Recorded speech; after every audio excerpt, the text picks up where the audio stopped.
This is Michael Allen with iDateMedia.com, and this is episode number 8.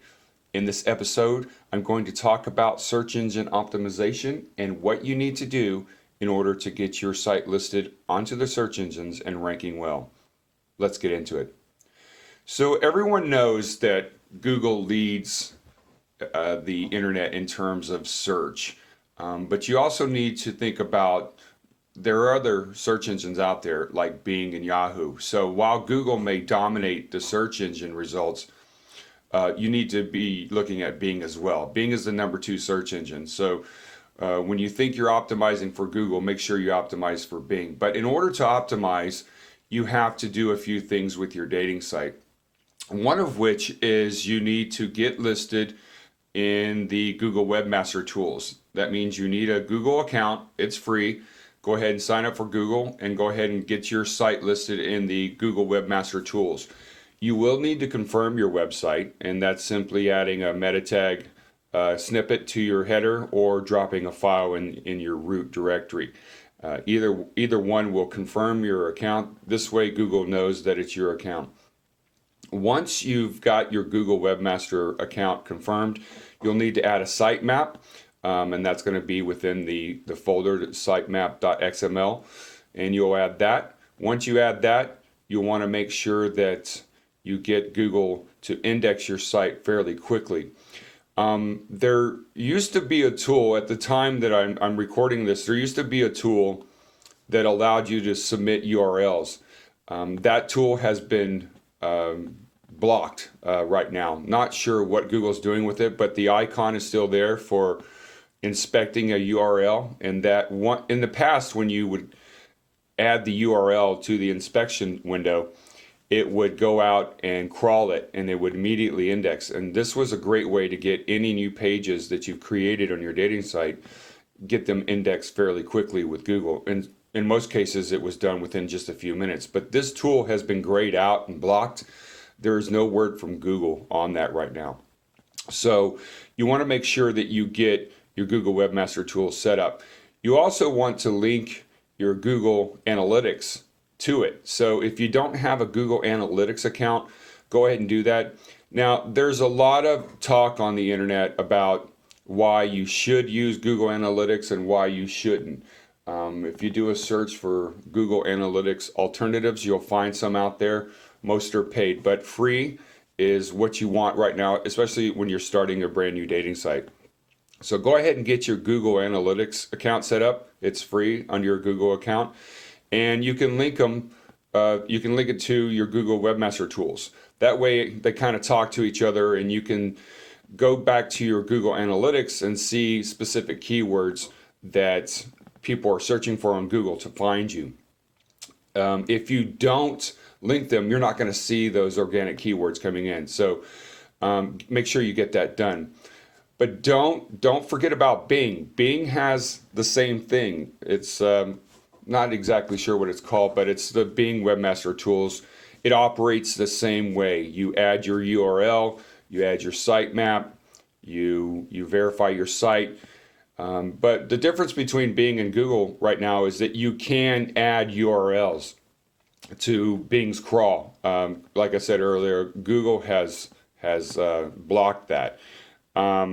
So you can add URLs. I think you get 1,000 a day. Last time I checked, it was 100, but before that it was 1,000. So you're not going to have 1,000 URLs to submit to Bing every day, but you will have a few, and there is a minimum of 100.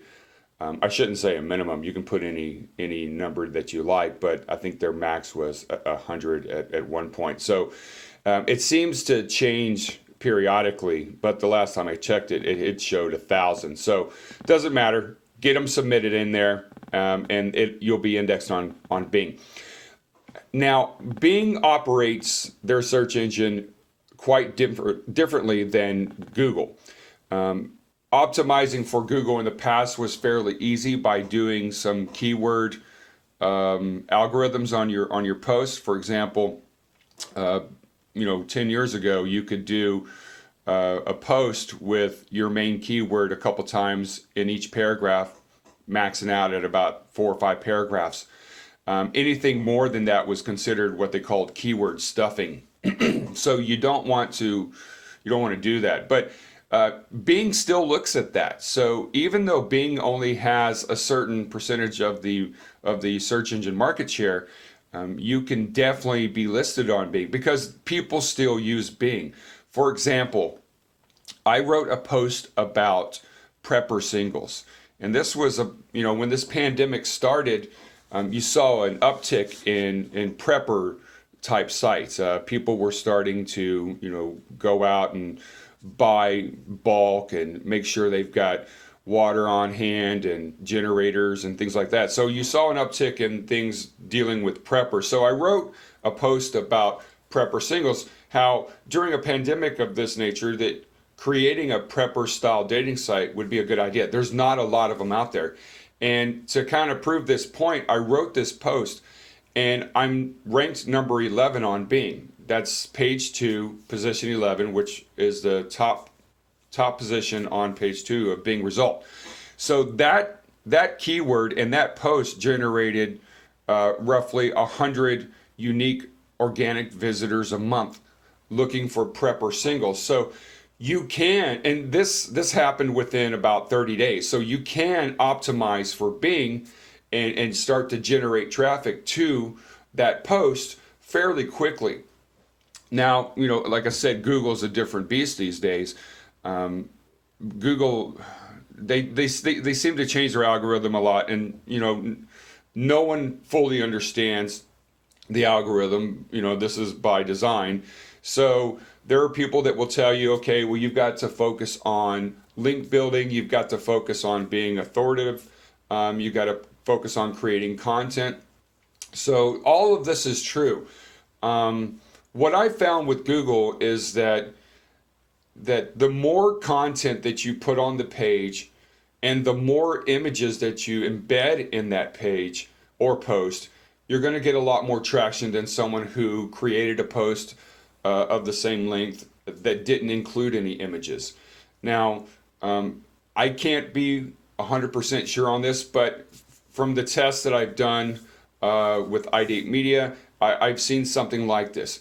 Now, another guy out there on the internet, his name is Neil Patel, and this guy is extremely bright. He owns neilpatel.com, and he's got a website called Uber Suggest. And so just Google him and read what he's putting out there. And it's almost on a daily basis that he's pushing content about how to optimize your website and rank well. If you follow what he says, then your dating site can rank well. Now, in order for your dating site to rank well, you can't be in the general dating category, because it's, if you wanted to rank well for the keyword online dating, it's just next to impossible. There are companies that have been out there for years that are ranking on that term, and they've spent a lot of money to get where they are. So you definitely don't want to use keywords like online dating or web dating or whatever. So as I've always talked about in the past, and what you find on iDateMedia, is that you have to create a niche market dating site. And you could create something like Christian singles. Now that's a heavily targeted keyword, so the competition for that is very high. But you don't have to stop with Christian singles. You could create a niche dating site, Christian singles who have pets. So the idea here is to expand upon the niche and create something of what I call a super niche dating site. So if you start writing articles based on these super niche keywords, then you're going to rank well. You're going to rank a whole lot better than, say, prepper singles on Google. But like I mentioned earlier, Bing is a lot easier to do that. So if you're going to have, say, let's just go ahead and take prepper singles as an example. Your main keyword should be prepper singles if you have a prepper single style dating site. But start writing content with different long tail keywords in there. And by long tail, I mean more than 2. Prepper singles dating, prepper singles dating website, how to be a prepper, how to find a prepper single. You just need to expand on these niches, on these niche keywords, and create content around that. So to switch back to Google, in order to rank well with Google, you need to do these same things, but also utilize YouTube. And I utilize YouTube for my podcast. So I have all of my podcasts being uploaded to YouTube, as well as top podcast hosting platforms like Spotify, Google Podcasts, and stuff like that. So podcasting is something that I'll talk about in another episode. But going back to the YouTube part, you want to start posting YouTube videos, because Google does rank your site based on if you're using YouTube. And some people will tell you this can't be proven. Some people will say that it can be. I can tell you that when I start posting YouTube videos, I can see an uptick in traffic. So it's free and it works. It's worked for me. It's worked for some of my customers. So why wouldn't you try it? You should try it. So embed these videos that you're uploading on YouTube, embed them into the content. For example, if you write a post about prepper singles, create a video about prepper singles. Put prepper singles in your title, put prepper singles in your description, put prepper singles in your keywords along with other prepper long tail keywords. And once you get that video uploaded and it's you can see it because it's finished processing, you can embed that video into that post that you wrote. So it's a two-way street there. So you wrote content about prepper singles, you created a video about prepper singles, and you put the video, you embedded it onto that content page. Over time, that page will rank for you, whether it's on Google or Bing for that matter. So make sure you're using YouTube for that. Now, Yahoo, Yandex, DuckDuck, they all have a low percentage of the search engine market share. The good thing about DuckDuckGo is that they pull from Bing. So if you're ranking well on Bing, you're going to rank well on DuckDuckGo. I still think that Yahoo is pulling from Bing, so I think you're going to rank well there too. So if you have everything set up under your Bing, that's going to knock out DuckDuckGo and Yahoo, so you don't have to worry about those. So even if you run ads through Bing Ads, which is a Microsoft company, your ads will show up on Yahoo and DuckDuckGo. So just keep that in mind, that when you create your Bing Webmaster Tools account, you get that set up, you're going to rank inside Bing, Yahoo, and DuckDuckGo. So those are some really good points to look at when you got your dating site started out. You want to make sure that you're in those search engines. You want to make sure you start ranking well.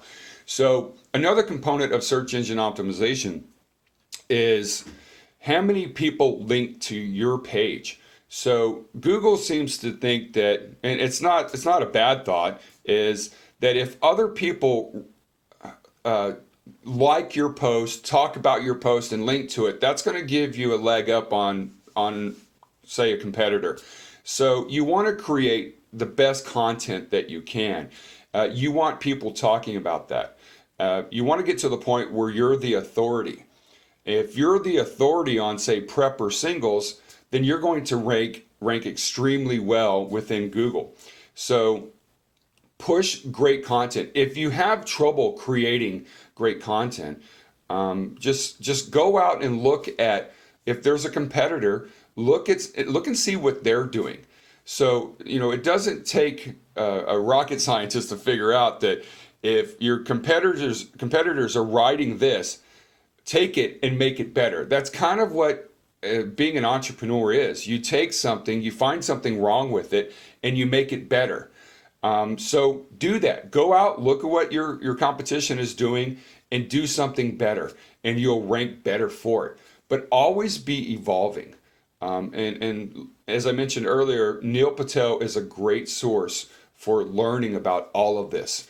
All of his content is free. He does have paid services, but All the content that he pushes out is free, and it will help you rank your dating site at the top of Bing and Google. But again, this takes time. It's not going to happen overnight. This is a business, and it should be treated like a business. Put marketing effort into it. Treat it like a business, and like I said, market it well and push content. Now, the next question I get from people is, well, how much content do I need to push? Well, the answer is as much as you possibly can. I like to do something weekly, whether it's a podcast or writing content, blog post, tweets. I do it weekly. Sometimes I do it daily. You have to be hungry for it. If you're hungry for it and you put in the time and you put in the effort, it will pay off. Now, it's only going to pay off if you've got yourself into a super niche dating site where there's not a whole lot of competition, and you're pushing a lot of content. You're going to do well. Now, I don't want to push people off to not starting a niche market dating site. You still can. There are niches out there to be created. You just have to be creative, and it should revolve around your hobbies and your interest. It wouldn't be a great idea to start a prepper style dating site if you're not into that style of life, or I should say that lifestyle. Preppers are, there's preppers out there, and they understand the market. So if they're out there, they could start a prepper style dating site. So you just need to make sure this is revolving around your hobbies. Why? Because you could get bored. If you're not a prepper, then you might not know much about it, and you may not be interested in it. You're going to lose interest in it if you have that as a style dating site. So make sure the dating site that you start is around your hobbies and interests. And to go back to the video aspect, so I've touched on this before. You don't want to be hiding behind your domain name. There's a lot of dating sites out there. They bury their contact page. They hide their who is on their domain contact information. That I don't know why they do that, but this tells me that they have something to hide. There's a lot of people in the dating space that do this. A lot of companies, a lot of people that do this. I've yet to figure this out, why they're doing it. You have to be transparent. I can tell you from my own experience, being transparent, being open, and being honest, you'll do better. It works 100% of the time. That's if you're doing good stuff. If your sole purpose is to scam people, you shouldn't even be listening to this anyway, and you're just going to fail. And if you do this with your domain name, you're going to get blacklisted. People are going to know about you. People are going to talk about you. It's just the wrong thing to do. So do the right thing. So another option there for your dating site is to, while I've mentioned utilizing YouTube, also get in front of the camera and record a video about who you are, what you're into, why you started the dating site, and make that video appear on your front page. This is your landing page where people are going to see this page and the content. Put your video there. If you can get the video above the fold, do that. If you can't, get it below the fold, and that's where people scroll past when they land on the page. So make that video on the front page where people can see it, so they see exactly what this dating site is about. You'll be surprised how many people will watch that video. More and more people are watching video as opposed to reading text. So if you've got 3 or 4 paragraphs explaining what your dating site is about, you're not going to do very well. But if you put a video above that explaining what your dating site is about, you will do well. So have the video there. Below it, have that text. Have them both, and you'll do better with your dating site because people can see what you're all about. Don't bury your contact information. Make sure you've got your phone number. Make sure you've got your email. And one thing that I like to have, and if you go to iDateMedia.com, is if you look in the bottom right-hand corner, you'll see chat. This is a chat system that I use. It's a free chat system you can get. It's from a company called Talk2, TAWK.TO. It's a free solution. They have a paid solution as well, but it allows you to interact with all of your visitors that come to your website. If one of your dating site members has a question, be there, be accessible, and be responsive. So they're going to have questions like, okay, how much is this membership a month? Maybe it's a paid site, maybe it's a free site. So you want to tell them, because a lot of people, despite what it is, a lot of people, they need their hands held, and so they don't want to search around. If they can get that instant answer, they're going to do it. Web users these days, and this has grown from the early 2000s, the attention span is shorter and shorter. And so if the customer can't get what they're looking for in a short amount of time, they're going to bail. They're going to go out and look for another site. There's this weird psychology there. They may spend 15 minutes hopping 15 different sites to try to find that answer that they could have found very quickly on your website if you would have had it. So there's a weird psychology there, but it's there. It's attention span. It's short. Get the answer to that potential customer, and bring them in. Every customer, every visitor to your website is a lead. Once they register, you've got that email address. That is a marketing email address. That is a marketing lead. So if you can get them registered on your website, you're doing good things. So make sure that you've got these items in place. You got the video on the front page. You've got live chat help. You've got a phone number.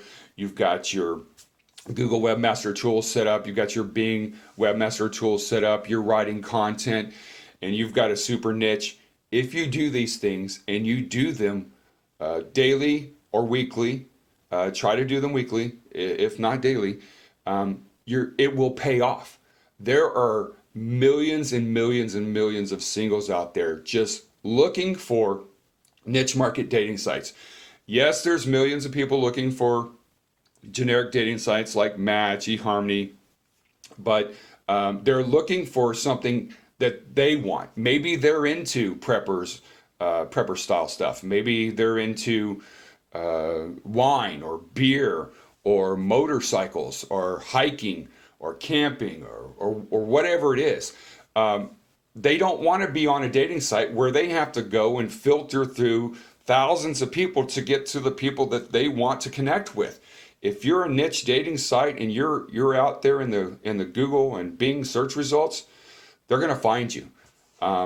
Push this content out to social media as well. I've got a podcast called Social Media Marketing. Be sure to listen to that. It talks about how to utilize Twitter, Facebook, LinkedIn to push your content out there. So do these things, do them right, do them well, be transparent. And if you have any questions, which I'm sure you will, if you have any questions, feel free to give me a call at 503-387-1347 or shoot me an email at info@iDateMedia.com, and we'll get you squared away. We can get you set up, get you going, and get you going in the right direction, and making sure that you're doing all the right things that you need to do to be successful in the niche dating space. I'm Michael Allen, and this is iDateMedia.com.